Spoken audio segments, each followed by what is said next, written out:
But you were aware? Sorry? You were aware?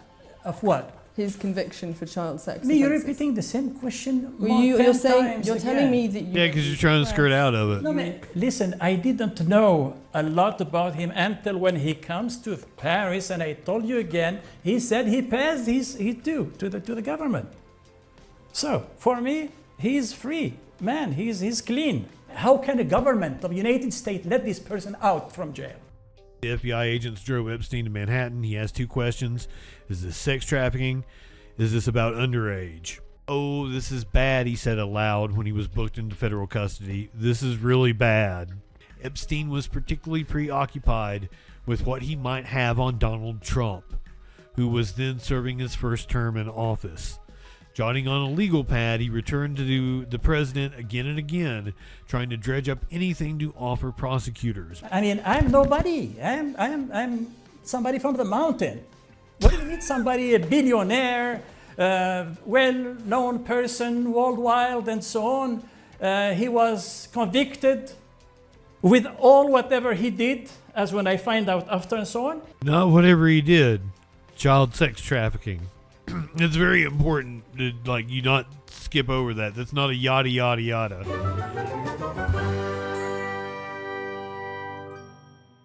Yo, I'm Justin FREAKIN. Right-wingers keep trying to mock me for my sub and view count on YouTube, so I guess I'll be a good content creator and do what the algorithm gods demand and tell you to like the video. Or dislike it for all I care. I know I'm not a very likable personality. But if you do enjoy the vibes around here, be a good subby and seduce that subscribe button. And if you want to find out what that news be doing Sunday through Thursday at 6 p.m. Eastern, 3 Pacific on the Troll Patrol Live, then be sure to hit that bell the way I would hit the bong.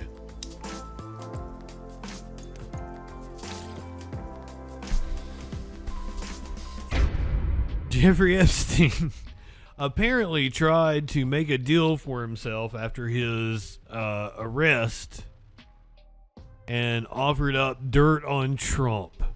This according to new reporting from the New York Times just today. Late in the afternoon on July 6, 2019, about a dozen FBI agents and New York Police Department officers gathered at Teterboro Airport in New Jersey, waiting out of the view of the tarmac so as to not to spook the quarry. The day before, they received an email informing them that a private jet would be arriving at 5:20 p.m. Attached to the email was an arrest warrant for the lone passenger, Jeffrey Epstein. Returning from Paris, Epstein was making plans on his phone, a trip to his private island in the Caribbean, a documentary interview with Stephen K. Bannon, President Trump's former advisor. When the plane touched down, customs agents boarded to check the passports of Epstein and the plane's two pilots. Then they escorted Epstein into the terminal, where an FBI agent and a detective told him he was under arrest. Epstein appeared shocked at this. He managed to send one last message to Steve Bannon, said all canceled. Bannon wrote back immediately, "You are not coming in." There was no reply. The FBI agents drove Epstein to Manhattan. He asked two questions. Is this sex trafficking? Is this about underage? It was. I mean, he knew. The FBI and federal prosecutors had quietly opened a new investigation 8 months earlier into Epstein's activities in New York, focusing on victims who had not been interviewed in his decade-old sex crimes case in Florida. While Epstein was abroad, he was indicted under seal on charges of trafficking minors for sex. If found guilty, he faced up to 45 years in prison, a sentence far worse than the 13 months he had served in Palm Beach after a plea deal. Oh, this is bad, he said aloud when he was booked into federal custody. This is really bad. You have a right to remain silent. Do that. I mean, it's funny that the sex trafficker said that, though. That's fucking hilarious. An FBI agent and a detective took Epstein to the Metropolitan Correctional Center, a federal jail in Lower Manhattan, shortly after 9 that night. The newly arrived inmate caught the eye of jail employee named Elba Torres as she passed his cell. Epstein appeared distraught, sad, and a little confused. Torres reported in an email to the jail staff. When she asked him if he was okay, he replied that he was, but I'm not convinced because he seems dazed and withdrawn. So just to be on the safe side and prevent any suicidal thoughts, can someone from psychology come and talk with him? Neither Torres nor anyone else on the jail staff seemed to have yet identified Epstein as the figure of note. But her memo, written in the early moments of his incarceration, documented an extraordinary reversal of fortune. Hours before, Epstein had been cocooned within a personal empire of luxury and influence that had for years seemed to operate effectively beyond the reach of the law. Now he was in an overcrowded federal jail in an inmate's uniform, reduced to a Bureau of Prisons number. It was the beginning of a journey into darkness that would end 35 days later, in the early hours of August 10th, 2019, when a guard found him unresponsive in his cell, hanging from a noose made from orange jail fabric. The New York City medical examiner ruled Epstein's death as suicide, but 7 years later, the theory that Epstein didn't kill himself, that he was murdered by someone with an interest in keeping him quiet, is held by many who agree about little else. Though the Epstein Files Transparency Act included tens of thousands of pages of documents and hundreds of hours of video gathered in the official investigations into Epstein's death, an initial inquiry by Justice Department prosecutors with FBI agents and New York City detectives, and a years-long investigation by the Justice Department's Inspector General, both of which concluded that Epstein died by suicide. The newly released records have raised more questions about his death, but they have also offered the clearest opportunity yet to answer them. Over the years, the New York Times and other news outlets sued for records from these investigations, but even those hard-won documents were dwarfed by the volume of what was now public. Congressional action had made possible the fullest examination yet of Epstein's death, and we set out to do it. So this is the results of the Epstein Files Transparency Act. The New York Times has put together their timeline of events of what happened in Jeff Epstein's final days. Working from the documents, we found and interviewed as many people as possible who interacted with Epstein during his arrest and incarceration or participated in the inquiries into his death. Spoke and corresponded with more than 40 inmates. I need to take a drink. Spoke and corresponded with more than 40 inmates, jail employees, lawyers, federal officials, and law enforcement officers connected with the case, many of whom had not previously interviewed by reporters.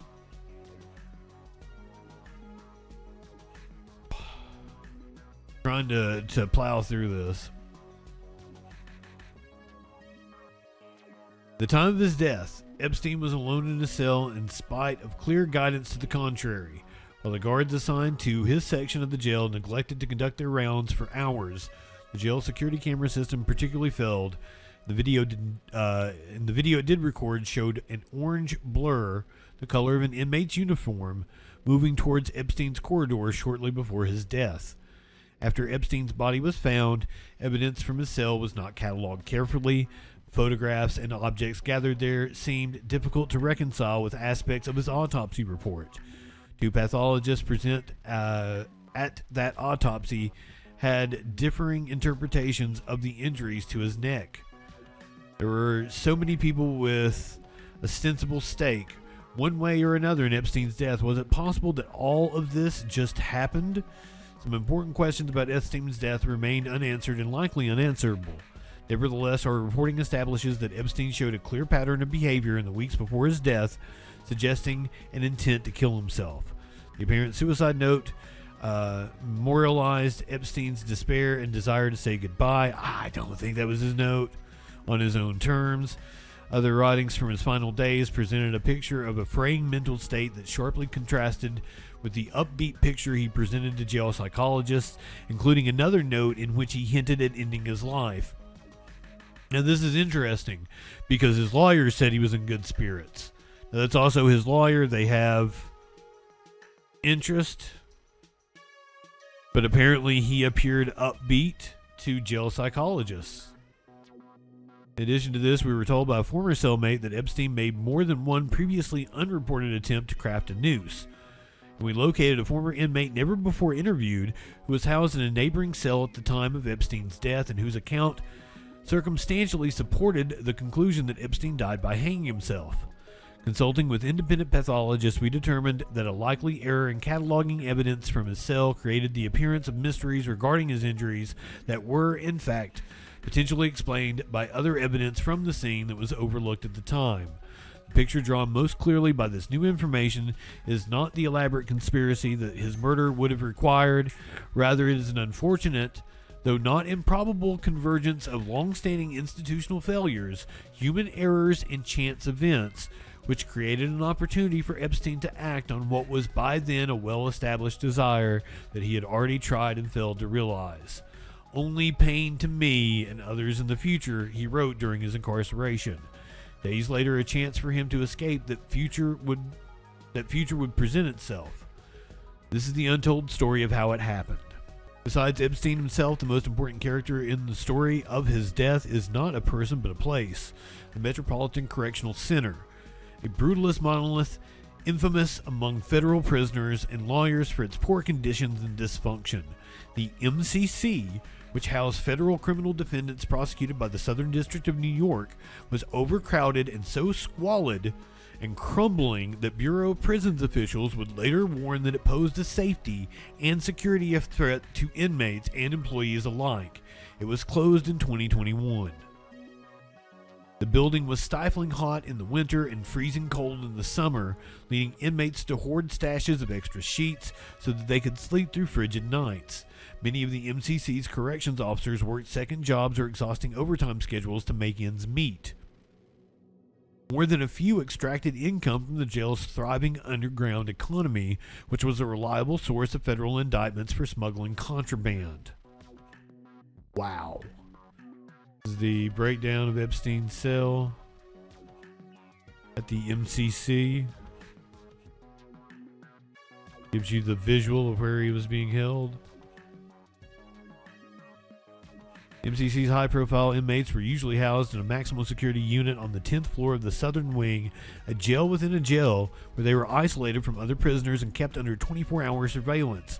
The unit, known as 10 South, had held all sorts of violent, vulnerable, or potentially suicidal criminals. Joaquin Guzman, the Mexican crime lord known as El Chapo. He didn't escape from there, did he? Mafia hitmen, terrorists from Al-Qaeda, Bernie Madoff during his own pretrial detention a decade earlier, but there is no indication from the investigation documents that it was ever considered for Epstein. New York state-run facilities have protective custody units reserved for inmates who are high-profile or otherwise potentially in danger in prison. The MCC did not, and instead sometimes placed them in the Special Housing Unit or the SHU. It was punitive by nature. Inmates were held in cells for 23 hours a day and sharply limited in their contact with the outside world. The research has shown that prolonged isolation in such conditions can exacerbate mental illness and increase the risk of self-harm and suicide. That was where Epstein would spend most of his time. At first, however, little attention seems to have been paid to his arrival at the jail, although his arrest was already widely reported when he was taken into the rear gate of the jail on the night of July 6th.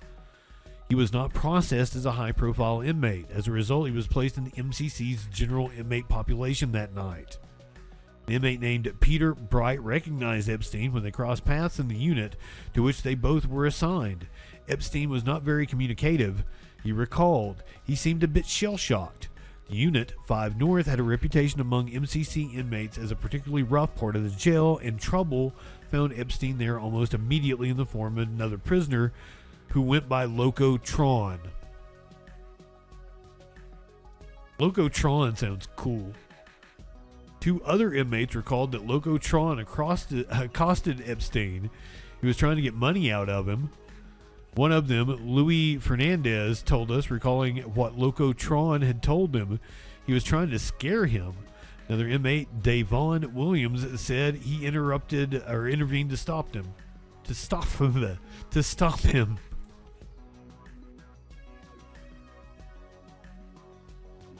On the 7th, Lamine Ndeye, The MCC warden, who had been then identified Epstein and recognized the risks he faced in general population, and ordered him moved to the special housing unit. After the door shut behind him, Epstein, visibly nervous, asked Tartaglione what he was in for. It was his cellmate, Nicholas Tartaglione. He was a mobster, wasn't he? Multiple homicides is what Tartaglione told him. Epstein turned and pounded on the door, shouting for the guards. Tartaglione, a 51-year-old former police officer who was awaiting trial on federal charges of killing 4 men, one of whom was strangled with a zip tie, has since been convicted and has appealed. As strange as it might seem, his selection as a cellmate for a prisoner who presented safety concerns like Epstein reflected conventional, if counterintuitive, wisdom among corrections officials. Inmates charged with serious crimes had the most to lose by committing new offenses in prison. Contacted recently in a maximum security prison in California where he's serving 4 life sentences, Tartaglione told us that when he asked the guards why he was put with Epstein, they said, "You're the only guy who won't beat him up or extort him." The crooked cop that killed people. The next morning, Elisa Miller, the jail's chief psychologist, placed him under temporary psychological observation in a special cell, citing multiple risk factors for suicidality because of his sex crime charges, but quickly returned him to a cell with Tartaglione. This, too, had a clear logic. Suicide is an omnipresent threat in prison. It is also a private act that prisoners are less likely to attempt when they are around other people, and a cellmate can generally be counted on to stop a suicide attempt or alert the guards, if not out of compassion, then at least out of self-interest. Saving another inmate's life avoids implication in a suspicious death and might even be factored into sentencing. But Miller also came away from her early meetings with Epstein relatively unconcerned about his suicide risk. He spoke optimistically about his prospects for being released on bail in advance of his trial, and blew off the notion that he posed any threat to himself. He had a big business to attend to outside, he told her, and besides, he said being alive is fun. But over the next week, the forecast clouded for him. During his bail proceedings, Epstein's lawyers proposed that he await trial in home detention in Manhattan townhouse, insured by a substantial bond. Federal prosecutors argued against his release, maintaining that he posed an extraordinarily high flight risk based on his wealth and international connections. On July 18th, his 13th day in jail, a federal judge agreed, denying him bail. Tartaglione told us that when Epstein returned to their cell from court that day, he had asked abruptly, "How do you make a noose?" In the days that followed, Tartaglione said he caught Epstein preparing for suicide twice, an account that the inmate Peter Bright also recalled hearing from Tartaglione shortly after Epstein's death. Once Tartaglione said he noticed Epstein trying to tie a sheet to the gate over the cell window.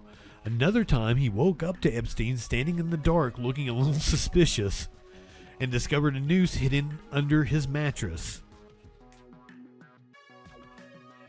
I would be really scared if I woke up and saw Epstein standing in the dark looking suspicious.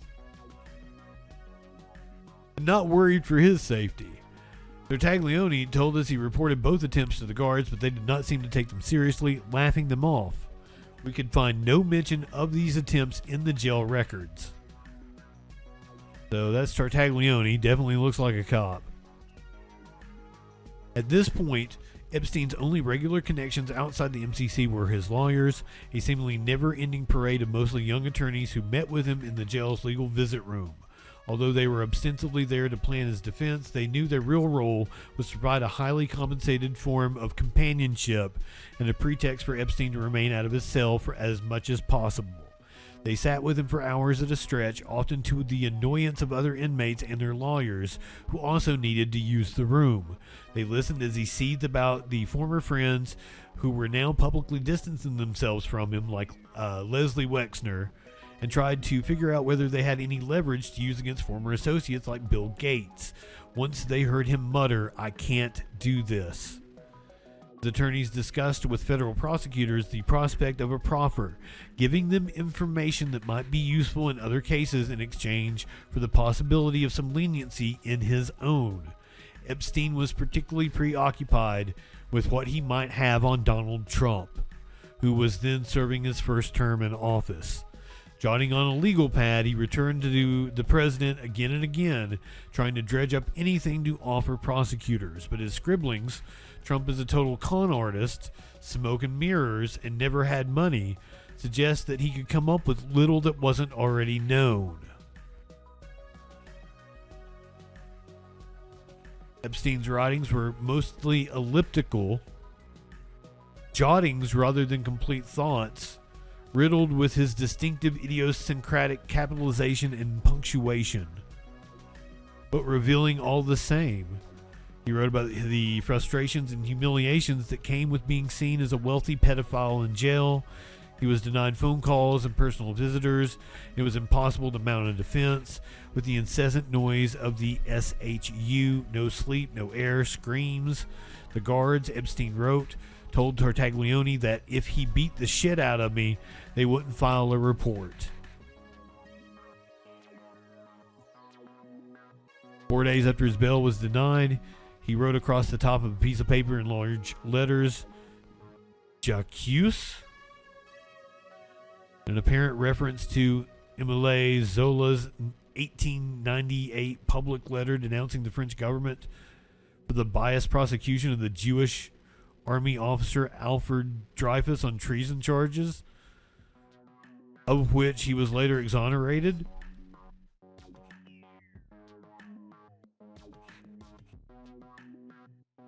I guess he was well read. Damn, from the scribblings I read, he seemed like a complete moron. That's a deep reverence. A fragmentary rant followed down the page. Me Too, Jewish rich politics. He wrote, believe the victim equal believe the accuser. Crazy. So Epstein wasn't a model agent. Why was he paying you? No, he was, because they opened an agency, MC Square. He was not the model agent leading that model agency. He was a financier but was acting as a casting director for. Jesus, Minty, I hadn't even noticed his pits were sweaty until you said something.